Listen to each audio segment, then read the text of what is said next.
प्यारे बच्चों, natural speak English academy में आपका हार्दिक स्वागत है। बच्चों, आज हम हिंदी व्याकरण में वर्ण विचार के बारे में पढ़ेंगे। वर्ण क्या होते हैं, हिंदी भाषा में कितने प्रकार के वर्ण होते हैं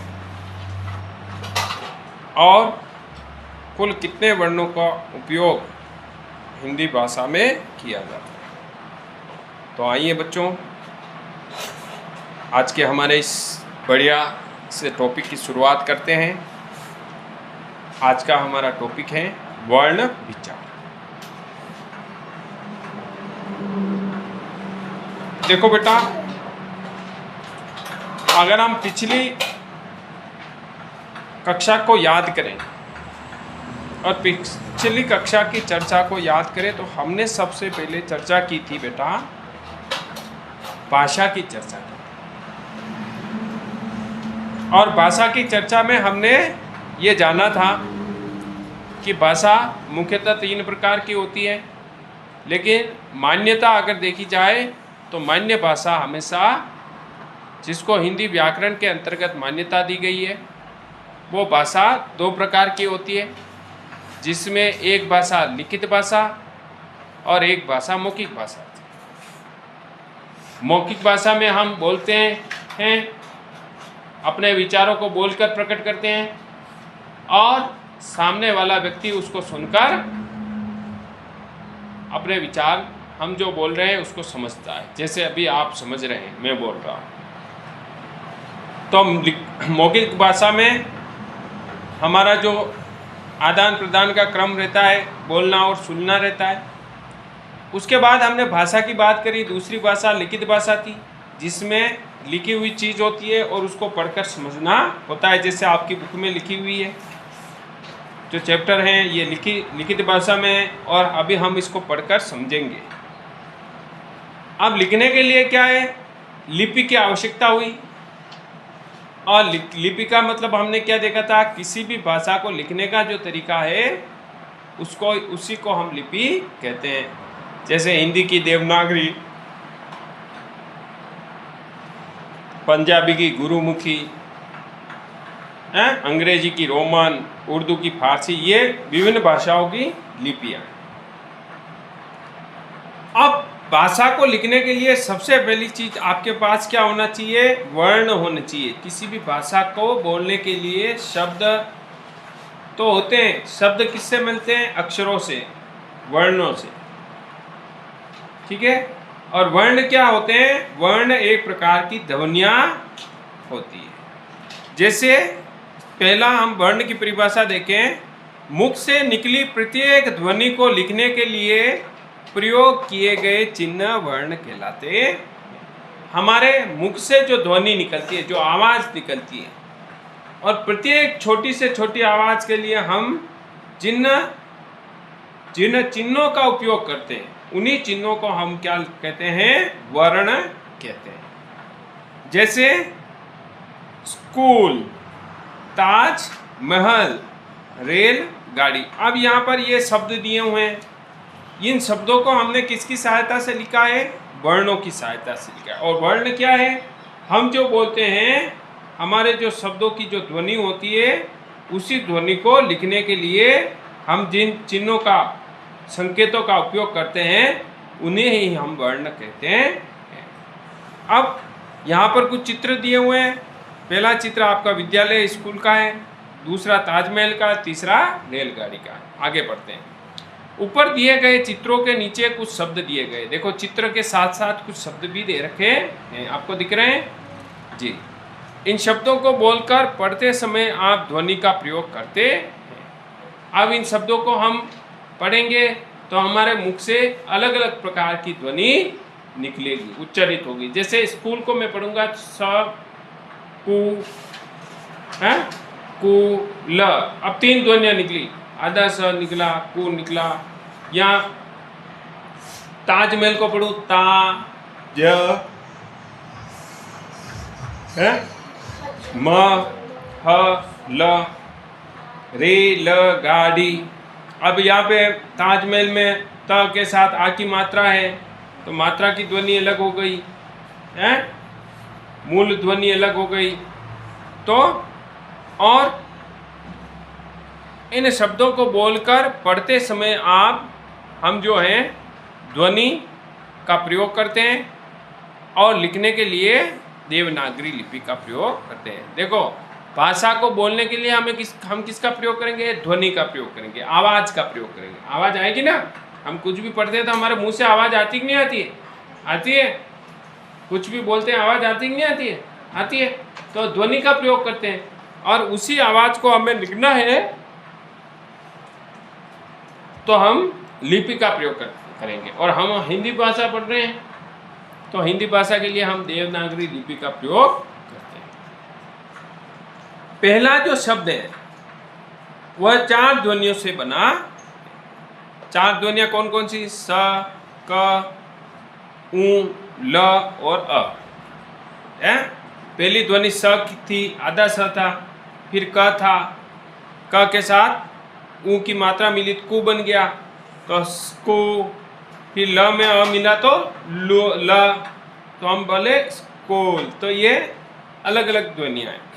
दूसरा शब्द 6 ध्वनियों से बना है, जैसे त, आ, ज, अ, म, अ, ह, ल, तो ये जो आपके नीचे आप अगर देखेंगे तो हलंत का निशान लगा हुआ, इसका मतलब ये पूरा नहीं है। ये पूरा कब बनेगा? अक्षर पूरा वर्ण कब बनेगा? जब इसमें ये जो स्वर हैं ये मिलेंगे तो। अब ये त आ मिलेगा तो त, आ मिलेगा तो क्या बन जाएगा? ता। ज अ मिलेगा तो ज, म अ मिलेगा तो म, ह अ मिलेगा तो ह, ल अ मिलेगा तो ल। और ये पूरा बन गया ताजमहल। ये अलग अलग ध्वनियाँ हैं। तीसरा शब्द 8 ध्वनियों से बना है। र, ऐ, ल, अ, ग, आ, ड, ई, ड़, ई। ये पूरा नहीं पढ़ना है, इसको आधा ही पढ़ना है, क्योंकि ये आधा ही है। कोई भी ठीक है। तो हम इसको र, ए, र में ए की मात्रा मिल जाएगी तो र में ए की मात्रा मिलेगी तो रे, ल, ल, ग, आ, गा, ड़, ई, ड़ी। पूरा बन गया रेल गाड़ी। अब इन ध्वनियों के इससे छोटे खंड नहीं किए जा सकते। जो भी ध्वनियाँ होती है उसके छोटे खंड नहीं हो सकते हैं। तो भाषा की सबसे छोटी इकाई हम ध्वनि बोल सकते हैं ना। भाषा की सबसे छोटी इकाई कौन सी हो गई? ध्वनि हो गई, जिसके और टुकड़े नहीं किया जा सकते। तो एक तरह से हमें क्या समझ में आया? ध्वनि भाषा के वे चिन्ह या वर्ण होते हैं जिनको, या वर्ण भाषा के प्रत्येक ध्वनि को लिखने के लिए जो चिन्ह प्रयोग किए जाते हैं उसी को अपन वर्ण कहते हैं। और ध्वनि जो होती है वो भाषा की सबसे छोटी इकाई होती है, जिसके हम और टुकड़े नहीं कर सकते। व्याकरण में इन्हीं ध्वनियों को वर्ण कहते हैं। अब ये जो छोटी छोटी जो ध्वनियाँ होती है इसी को हम व्याकरण में वर्ण कहते हैं। ध्वनियों को हम कानों से सुन सकते हैं और वर्णों को आंखों से देख सकते हैं। देखो, ध्वनि को हम क्या है? कानों से सुन सकते हैं। हम आगे बढ़ेंगे। ध्वनियों को हम क्या कर सकते हैं? कानों से सुन सकते हैं, देख नहीं सकते। जैसे मैं अभी बोल रहा हूँ, क्या मेरे मुख से जो आवाज़ें आ रही है, ध्वनि मतलब आवाज़ है, आवाज़। अब मेरे मुंह से जो आवाज़ें आ रही है अलग अलग, क्या तुमको दिखाई दे रही है? नहीं। अगर मैं ब्लैक बोर्ड पे प लिखूं, क्या लिखूं? तो हम वर्ण जो होंगे उसको आंखों से देख सकते हैं। मैं अगर प बोलूंगा तो आपको दिखाई देगा? नहीं दिखाई देगा। प बोलना दिखाई दे रहा है क्या? नहीं। अगर मैं उसी प को अगर लिखता हूं तो आप उसको, इसका मतलब क्या है? ध्वनि को हम देख नहीं सकते, वर्ण को हम देख सकते हैं। अब होता है वर्णमाला, जिसको अंग्रेजी भाषा में अल्फाबेट बोलते हैं और हिंदी में हम कहते हैं वर्णमाला। अब माला किसको बोलते हैं? माला का मतलब क्या होता है? बहुत सारे फूल होते हैं, और बहुत सारे फूलों को एक सूत्र में अगर पिरोते हैं हम, हैं, एक धागा लेते हैं और फिर डोर में लगाते हैं तो क्या बन जाती? माला बन। उसी तरह अगर हम सभी वर्णों को एक साथ लिख देते हैं बिल्कुल लाइन वाइज व्यवस्थित उनके क्रम के अनुसार, तो क्या बन जाती है? वर्णों की माला। तो वही वर्णमाला। वर्णों के समूह को वर्णमाला कहते हैं। जैसे फूलों का समूह क्या कहलाता है? माला कहलाता है कि नहीं कहलाता? बहुत सारे फूल होते हैं अपने पास, एक धागे लगे और उसमें धागे में फूल पिरो के हम क्या बना देते हैं? एक बढ़िया सुंदर सी माला बना देते हैं। उसी तरह बहुत सारे हिंदी भाषा में अलग अलग जो वर्ण हैं, उन्हीं वर्णों का जो पूरा समूह, पूरा ग्रुप अ से लेकर ज्ञ तक वर्णमाला कहलाता है। अब वर्णमाला में क्या होते हैं? वर्ण होते हैं। अब वर्णों को वापस कितने भागों में बांटा है? 2 भागों में बांटा है। कितने भागों में बांटा है? 2 भागों में बांटा है। जब हम कभी वर्णमाला का चार्ट देखते हैं तो 2 चीजें हमें दिखाई देती है। एक दिखाई देता है स्वर, एक दिखाई देता है हमें व्यंजन। स्वर और व्यंजन। स्वरों की क्या लगती है? मात्राएं, और व्यंजनों की कोई मात्राएं नहीं होती है, स्वरों की मात्राएं होती है। हिंदी वर्णमाला के सभी वर्णों को मुख्य 2 भागों में बांटा जा सकता है। जितने भी वर्ण हैं हिंदी वर्णमाला के, उनको हम 2 भागों में बांट सकते हैं। 2 भागों में बांट सकने का मतलब ये है कि अगर हमें कहीं उन सभी वर्णों को कहीं पे भी भेजना है तो हमें कितनी गाड़ियों की जरूरत पड़ेगी? 2 गाड़ियों की जरूरत पड़ेगी, क्योंकि उनको तो 2 भाग है। तो एक गाड़ी में स्वर जाएंगे, एक गाड़ी में व्यंजन जाएंगे। समझ में आया? उनको अपन डिवाइड कर सकते हैं 2 पार्ट में। कितने पार्ट में? 2। ऐसे ही अंग्रेजी में भी हम डिवाइड कर सकते हैं वर्णों को। A to Z तक के जो लेटर्स होते हैं ना, उसको अपन वोवेल और कॉन्सोनेंट में डिवाइड करते हैं अंग्रेजी भाषा में। और हिंदी में हम किस में डिवाइड करते हैं? स्वर और व्यंजन। अब देखो पूरे वर्ण है, अ से लेकर ज्ञ तक आपको आते भी हैं, आते हैं ना? उन पूरे वर्णों को हम 2 भागों में बांट रहे हैं। पहला हमारा भाग क्या है? स्वर। दूसरा हमारा भाग है व्यंजन। अब कौन कौन से वर्ण स्वर होंगे और कौन कौन से व्यंजन होंगे, ये भी आपको पता होना चाहिए। तो पहला हम स्वर समझते हैं। स्वर होते क्या है? हिंदी के जिन वर्णों को बोलते समय सांस की वायु बिना रुके मुख से बाहर निकल जाती है। देखो, ऐसे वर्ण जिनको हम बोल रहे हैं और हमारे सांस की जो वायु है वो बिना रुके ही सीधा मुंह से बाहर निकल जाती है, उन्हें हम स्वर कहते हैं। देखो, अभी जब हम बोलते हैं तो आप देखना, आपके श्वास की वायु बिना रुके बाहर निकलती कि नहीं निकलती? देखना, अ कहीं रुकी, आ, ई, उ, री, ए, आई, ओ, औ। तो हिंदी में कुल 11 स्वर होते हैं। कितने होते हैं? 11, जो इस प्रकार हैं: अ, आ, ई।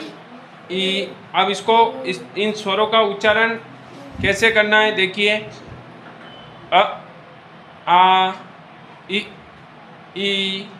उ, री, ए, आई, ओ, औ। ऐसे हमें, और इन सब की, इन्हीं स्वरों की क्या बनती है मात्राएं। जैसे आ की मात्रा, ई की मात्रा, बड़ी ई की मात्रा, छोटे ऊ की मात्रा, बड़े ऊ की मात्रा, री की मात्रा, ए की मात्रा, ऐ की मात्रा, ओ की मात्रा और औ की मात्रा। तो ये हो गए हमारे स्वर। अब हम बात करेंगे आगे व्यंजन। किसकी बात करेंगे?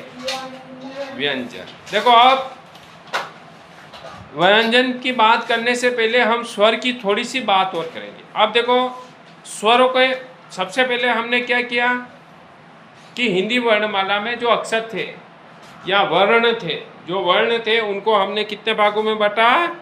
2 भागों में बांटा। पहला भाग हमारा स्वर, दूसरा भाग हमारा व्यंजन। अब समझो, तो हमने हिंदी वर्णमाला के अक्षरों को या वर्णों को दो भागों में हमने बांटा। पहला हमारा भाग था स्वर, दूसरा हमारा था व्यंजन। अब स्वर की बात की तो कितने स्वर थे? 11। कौन कौन से? अ, आ, ई, उ, री, ए, ऐ, ओ, औ। अ से लेकर औ तक। अब स्वरों में भी दो प्रकार है, एक होते हैं छोटे स्वर, एक होते हैं बड़े स्वर। जैसे छोटे स्वर कौन से हो जाएंगे? जिसमें जिनको बोलने में कम समय लगता है, जिनको बोलने में समय कम लगता है वो हो जाएंगे छोटे, और जिनको बोलने में ज्यादा समय लगेगा वो हो जाएंगे बड़े। अब छोटे को हम बोलेंगे ह्रस्व, बड़े को हम बोलेंगे दीर्घ। क्या बोलेंगे? दीर्घ। तो आपकी सहूलियत के हिसाब से हम ऐसे भी कह सकते हैं छोटे स्वर या बड़े स्वर, या अगर हिंदी की उचित भाषा में हम बात करें व्याकरण की तो हम उनको बोलेंगे ह्रस्व और दीर्घ। अब ह्रस्व स्वर कितने हैं? 4 है। अब देखो मैं उच्चारण कर रहा हूँ, आपको पहचान करनी है कि भाई कौन कौन से स्वरों को बोलने में समय कम लग रहा है। देखना, अ, आ, ई, उ, री, ए, आई, ओ, औ। बताओ, औ में कम लग रहा है? नहीं। कौन कौन से? देखो, अब पकड़ना, आ, ऐसे पता लगा सकते हैं हम कौन से स्वर बड़े हैं कौन से छोटे हैं, ऐसे उच्चारण करके पता लगा सकते हैं। आपके दिमाग में जो छोटे स्वर होंगे, ह्रस्व होंगे, उनमें कम समय लगेगा उच्चारण में, और जो बड़े होंगे उनके उच्चारण में ज्यादा समय लगेगा। तो हम उच्चारण से पता लगा सकते हैं। देखना, छोटा है, बड़ा है। हाँ, देखो अब दो अक्षर का पता लगाते हैं। एक बार मेरे को उच्चारण करने दो। आ, बताओ अब दोनों में से बड़ा कौन, छोटा कौन? आ, तो अ ह्रस्व हो जाएगा, आ दीर्घ हो जाएगा। ई,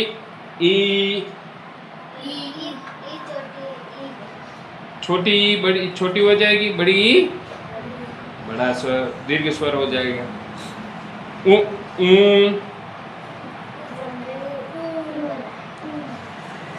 बड़ा ऊ बड़ा दीर्घ हो जाएगा, छोटा ऊ, ठीक है, हर ह्रस्व स्वर हो जाएगा। री, री, ए, आई, ओ, औ। अब इसमें थोड़ा ज्यादा समय लग रहा है कि नहीं लग रहा है? तो इनको भी अपन बड़े स्वर बोलेंगे या दीर्घ स्वर कहेंगे। आप देखिए आपकी किताब में देखिए, ह्रस्व स्वर, जिन स्वरों को बोलने में कम समय लगता है, कम समय लगता है, उन्हें ह्रस्व स्वर कहते हैं। जैसे अ, ई, उ, री, इनमें कम लगा समय। अब दीर्घ स्वर, जिन स्वरों को बोलने में अधिक समय लगता है उन्हें दीर्घ स्वर कहते हैं। जैसे आ, ई, ए। आ गई बात समझ में? आ गई? तो अगर हम स्वरों का उच्चारण देखें तो उच्चारण के आधार पर हम स्वरों का भेद बता सकते हैं। तो हमने स्वरों के 2 प्रकार के भेद समझे, जिसमें हमने स्वरों का बड़ा और छोटा होने का पता कैसे लगाया? उच्चारण के आधार पर। जिसके उच्चारण में कम समय लगता है वह ह्रस्व स्वर हो जाएंगे, जिसके उच्चारण में ज्यादा समय लगता है वह दीर्घ स्वर या बड़े स्वर हो जाएंगे। ओके, अब देखो हमने हिंदी वर्ण हम किसकी बात करें? वर्णमाला की बात करें। और वर्णमाला में हमने अ, आ, ई, उ, री, ए, आई, ओ, औ तक बात की ना बेटा? औ के बाद एक और वर्ण आता है, अम। आता है आपको? आता है? तो इस अम को हम बोलेंगे अनुस्वार बोलेंगे। क्या बोलेंगे? अनुस्वार। कहेंगे। उससे पहले एक अनुनासिक होता है। जब हम हिंदी वर्णमाला के अक्षरों को लिखते हैं तो हम एक चिन्ह का प्रयोग करते हैं, ऊपर चंद्रमा जैसा बनाते हैं और ऊपर एक बिंदी लगाते हैं। देखो आपकी बुक में देखो, आपने ऐसा देखा है क्या चिन्ह कहीं? देखा आपने? देखा? इसको पढ़ेंगे अम। क्या पढ़ेंगे? अम। और इसको हम बोलेंगे चंद्र बिंदु। क्या बोलेंगे? अब इसका जब हम उच्चारण करेंगे तो हवा जो है नाक और मुंह दोनों से बाहर निकलेगी। जैसे कांच, कांच। आप देखना, आप ऐसे बोलोगे कांच, तो आपके नाक से भी हवा बाहर निकल रही है और मुंह से भी निकल रही है। आंख, सांप और आंचल। आप देखिए, नाक बंद करके बोलो, देखिए इनको,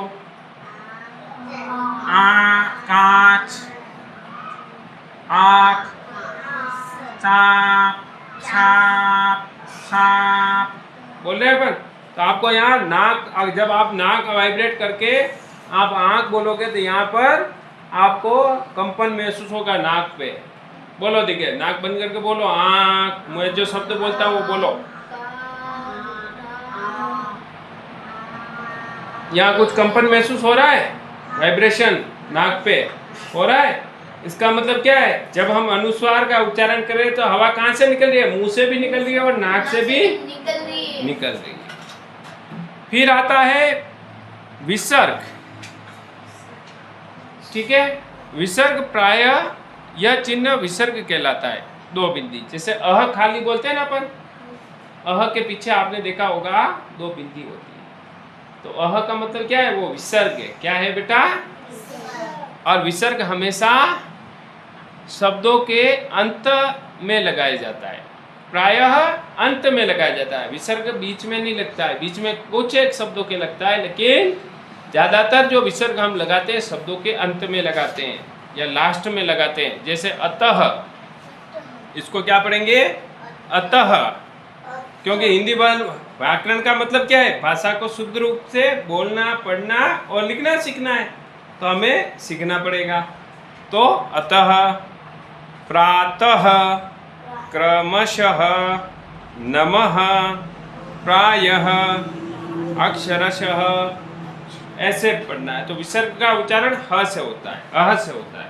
अह खाली बोलते हैं कि नहीं बोलते? फिर होता है एक अनुस्वार। देखो, चंद्र बिंदु अलग है, अनुस्वार अलग है। जैसे अम जो लिखते हैं, ए आई ओ औ अम के ऊपर एक बिंदी होती है, उसको हम क्या बोलेंगे? अनुस्वार बोलेंगे। क्या बोलेंगे बेटा? अनुस्वार। और अनुस्वार का उच्चारण हमेशा नाक से होगा। इसमें भी नाक से भी हवा बाहर निकलेगी और मुख से भी निकलेगी। और अनुस्वार का उच्चारण कैसे करेंगे? देखिए, वर्ण के ऊपर लगाएंगे। कहाँ लगाएंगे?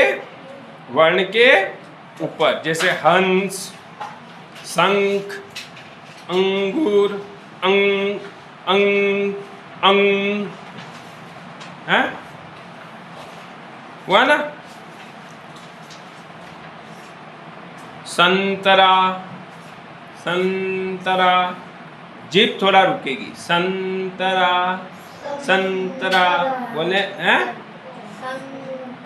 अब देखो, ये तो हो गया स्वरों की बात।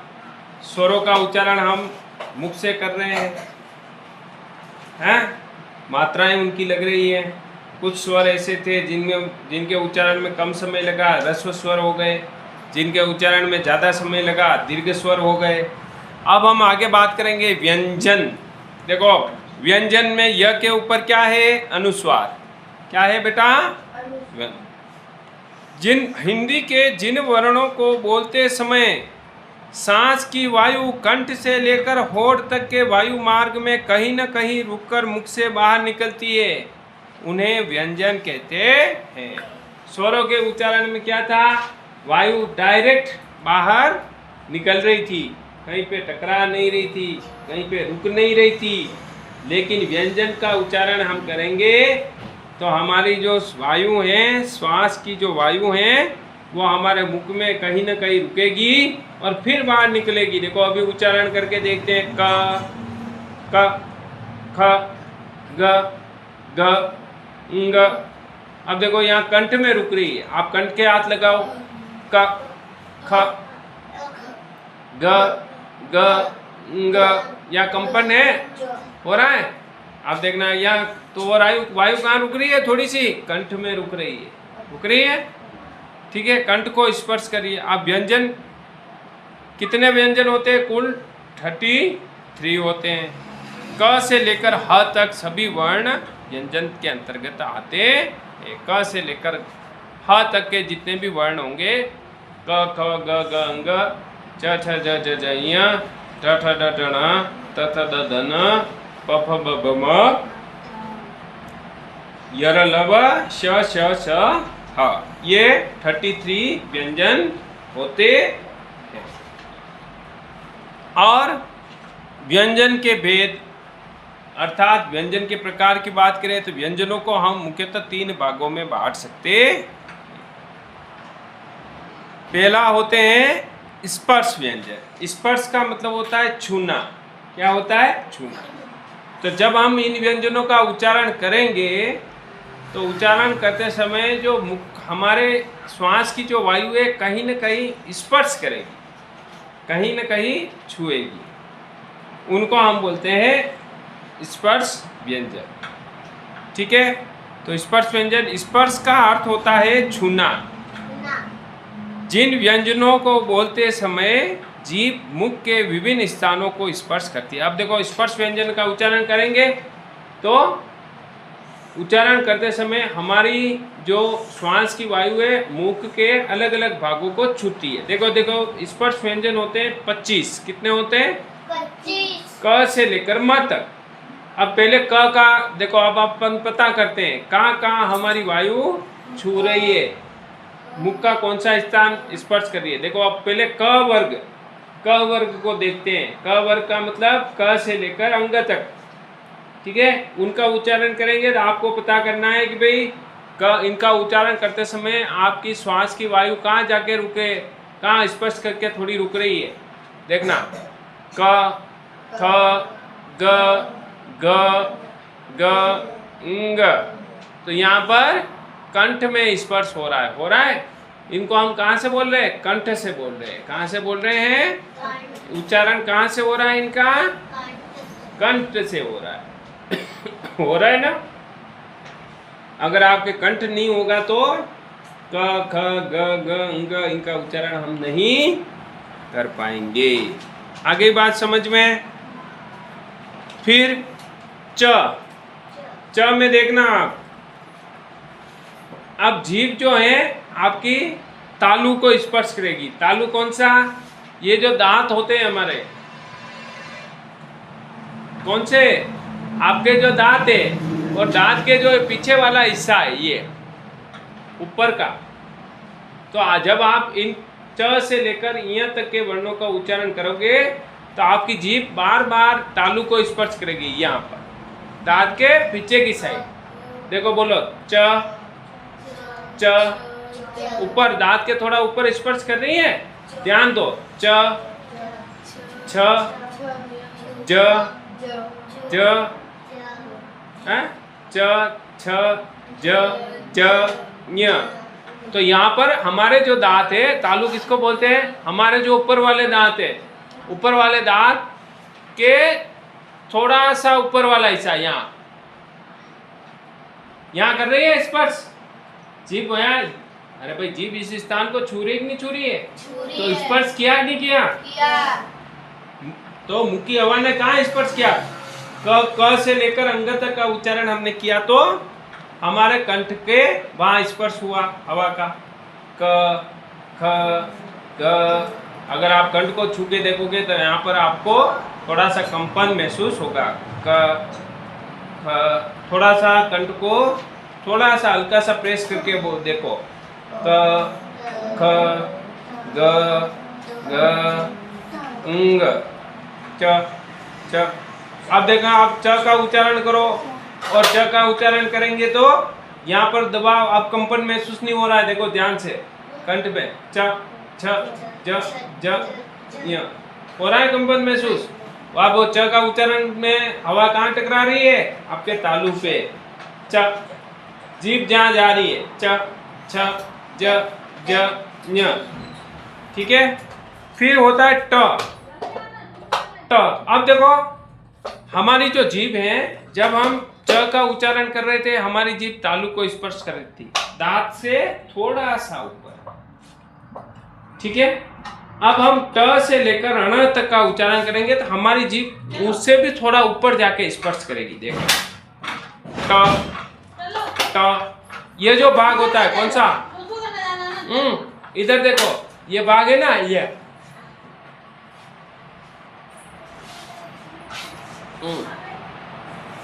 यहाँ वाला, कौन सा वाला? हमारे जो ऊपर वाले दांत है तालू से थोड़ा सा ऊपर, ये ऐसे। तो अब आप पता करना, आपको उच्चारण करना, आपकी जीभ कहाँ लग रही है देखना, मुख में। ट बोलो, ट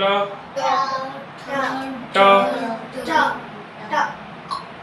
ट ट, बेल को तुम करते हो तो वैसे, तो वहाँ मूर्धा को स्पष्ट कर रही है। कहाँ किसको स्पष्ट कर रही है? इसको बोलते हैं मूर्धा। तो वहां पे हाँ, इसको मूर्धा बोलते हैं। ट ठ ड ब न, तो जीभ थोड़ा सा ऐसे मुड़ रही है और ऊपर मूर्धा को स्पष्ट कर रही है। तो इसका उच्चारण कहाँ से हो रहा है? मूर्धा से हो रहा है। कहाँ से हो रहा है? मूर्धा से। यह हो गया स्पर्श व्यंजन तीसरा वर्ग। अब चौथा जो हमारा वर्ग है, वहां पर जो हवा स्पर्श करेगी, आपकी जीभ जो स्पर्श करेगी या हवा का जो स्पर्श होगा वो आपके दांतों पे होगा। जैसे त थ द द न, जीभ जो है आपकी पहले दांत को स्पर्श कर रही है और फिर हल्का सा धक्का लग रहा है। अगर सही उच्चारण करेंगे, देखो करो, उच्चारण करो, त थ द, देखो जीभ का हल्का सा धक्का लग रहा है, फिर अक्षर आवाज आ रही है, देखो ध्यान से। त थ द द न, तो दांत को स्पर्श की, तो इनका उच्चारण स्थान कहाँ से है? दांत से है। इनको बोलते हैं त वर्ग, और त वर्ग को हम दांत से उच्चारित करते हैं। अब प वर्ग, प वर्ग में क्या है? हमारे होठों से आपके श्वास की वायु टकराएगी और वहां से ध्वनि निकलेगी। अब देखो प बोलो, प। अब पहले प बोलने से पहले दोनों होंठ आपस में मिलेंगे और फिर अचानक एकदम खुलेंगे। प। अब देखो बिना होठ मिला के प बोलो, होठ मिलाना नहीं है, प बोल के बताओ। बोल सकते हो? आ बोल रहे हो, प बोल के बताओ। होठ मिलने नहीं चाहिए, बिना मिलाए प बोल के बताओ। दिखे नहीं बोल पा रहे, इसका मतलब क्या है? प वर्ग, प फ ब भ म, इन सब में आपकी मुख की वायु कहाँ स्पर्श कर रही है? होठों को कर रही है। दोनों होठ आपस में मिलेंगे पहले और फिर अचानक से वायु निकलेगी और शब्द का उच्चारण होगा प फ ब ब फ। आ तो आ का उच्चारण बोल सकते हो। तो आ का उच्चारण सुनो, आ का उच्चारण क्या होठ से थोड़ी हो रहा है क्या? हम उच्चारण स्थान की बात कर रहे हैं। तो बिना प का उच्चारण प फ ब ब म, इनका उच्चारण हमेशा होठ से होता है। तो आप बताओ, 5 हमने कितने वर्ण पढ़े? क वर्ग, च वर्ग, ट वर्ग, त वर्ग और प वर्ग। ऐसे कुल मिला के टोटल 25 व्यंजन है जिनका हम उच्चारण करते हैं। तो हमारे मुख की वायु, श्वास की वायु कहीं न कहीं स्पर्श करती है। क में कंठ को स्पर्श किया है, च में मूर्धा, च में तालु को स्पर्श किया, ट में मूर्धा को स्पर्श किया है, त में दंत को स्पर्श किया और प में होठों को स्पर्श। तो ऐसे प्रत्येक वर्ग में 5 अक्षर होते हैं, 5 वर्ण होते हैं। तो 5 वर्ग हो गए और 5 ही वर्ण हो गए, तो 5 पंजे 25। तो स्पर्श व्यंजन में कितने वर्ण हो गए? 25। ठीक है, चलिए अब आगे बात करते हैं। समझ में आया आपको? आया बेटा? अब दूसरा जो है, देखो हमने व्यंजनों की बात कहां से कहां तक करी है? क से लेकर कहां तक? श, श, स, ह तक की, यहीं तक की ना। 33 व्यंजन हमने गिने, 11 स्वर गिने। 33 में से 25 व्यंजन क से लेकर म तक हमने पढ़ लिए। क से लेकर म तक हमारे स्पर्श व्यंजन हो गए हैं। अब हम 4 व्यंजन अगले 4 व्यंजनों की बात करेंगे। तो हम हिंदी वर्णमाला में पढ़ते हैं प, फ, ब, ब, म के बाद क्या आता है? य, र, ल, व। अब इनका अगर हम उच्चारण देखें तो हमारी जो उच्चारण करेंगे तो हमारी जो जीभ है वो स्वतंत्र अवस्था में रहती है, मुंह के किसी भी भाग को वो स्पर्श नहीं करती है। देखो य, बोलो य, र, ल, व। अब बताओ जीभ आपको कहीं अंदर, मुंह के अंदर कहीं स्पर्श किया क्या? य, र, ल, व कहीं स्पर्श किया जीभ ने? नहीं किया। इसका मतलब क्या हो गया कि ये, अब देखो जीभ कहाँ है आपकी? जब हम बोल रहे हैं अंतःस्थ, इसको क्या बोलेंगे? अंतःस्थ, अंतःस्थ, अंतःस्थ। अंतःस्थ का मतलब हो गया जीभ जो है हमारी एकदम बीचों बीच ही रहेगी, मुख में बीचों बीच रहेगी। जिन व्यंजनों का हम उच्चारण करते समय हमारी जीभ किसी भी मुख के किसी भी भाग को स्पर्श नहीं करती है और हमेशा मध्य में रहती है, उच्चारण के समय बीचों बीच रहती है। उनको हम बोलते हैं अंतःस्थ व्यंजन, अंतःस्थ व्यंजन बोलेंगे। देखो आप इसका उच्चारण कीजिए, आपको जीभ एकदम आपके मुख के बीचों बीच मिलेगी। य, र, ल, व। देखो ध्यान से महसूस कीजिए। ल, ल, हाँ थोड़ा सा ल में थोड़ा सा आगे आ रही है, लेकिन य, र, ल, व। अगर पूरा स्पीड में बोलेंगे तो य, र, ल, व। तो जीभ कहाँ रह रही है? बीच में रह रही कि नहीं रह रही है? रह रही है ना। इसीलिए हम इनको अंतःस्थ व्यंजन कहेंगे। फिर होता है ऊष्म व्यंजन। ऊष्म व्यंजन का मतलब होता है ऊष्मा, उष का मतलब होता है गर्म, ऊष्म का मतलब होता है गर्म। अब क्या होता है कि जब हम कुछ व्यंजन ऐसे होते हैं कि जिनका हम उच्चारण करें तो हमारे मुख से निकलने वाली वायु जो है थोड़ा सा गर्म हो जाती है, क्योंकि उसमें घर्षण ज़्यादा लगता है। तो अब हम जब जैसे श, स, स, ह इसका उच्चारण करेंगे तो घर्षण ज़्यादा हो रहा है। देखो श घिस रही है, थोड़ी सी आवाज, हवा घिस रही नहीं घिस रही है मुंह के अंदर। तो अब आप अपनी हथेलियां आपस में घिसो, देखिए अपनी हथेलियों को आपस में घिसो, और हथेलियों को जब आपस में घिसा आपने, कुछ अंदर कुछ लग रहा है क्या आपको? ऊष्मा उत्पन्न हो रही है, गरम गरम लग रहा है आपको? चलिए तो अब बताओ, जब इन व्यंजनों का हम उच्चारण करेंगे और हवा हमारे मुंह में घिसेगी, थोड़ा घर्षण होगा, तो बताओ जब आपने अपने हथेलियों का घर्षण किया क्या उत्पन्न हुई? ऊष्मा उत्पन्न हुई कि नहीं हुई? गर्मी उत्पन्न हुई कि नहीं हुई? हैं? हुई, हथेलियों में गर्मी उत्पन्न हुई।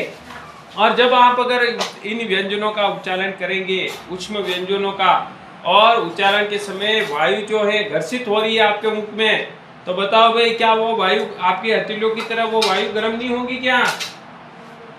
होगी ना। हवा गर्म होगी कि नहीं होगी? होगी, थोड़ी सी हल्की सी गर्म हो जाएगी, इसीलिए हम इनको ऊष्म व्यंजन कहते हैं। देखो बोलो श का उच्चारण करो, श, श। अब देखो थोड़ा सा हवा हुई, श, घर्षण हुआ कि नहीं हुआ? स, स, ह, ह, ह, ह, ह, ह, ह ऐसे कर रहे तो वहाँ पे हमारे मुंह के अंदर हवा का घर्षण ज़्यादा हो रहा है, इसीलिए वो हवा क्या है, गर्म हो जाती है। जिन व्यंजनों को बोलते समय गर्मी पैदा होती है उसे ऊष्म व्यंजन कहते हैं। और ऊष्म व्यंजन कितने होते हैं? 4 होते हैं। तो श, स और ह। तो हमने व्यंजनों की संख्या कितनी पढ़ी? 33।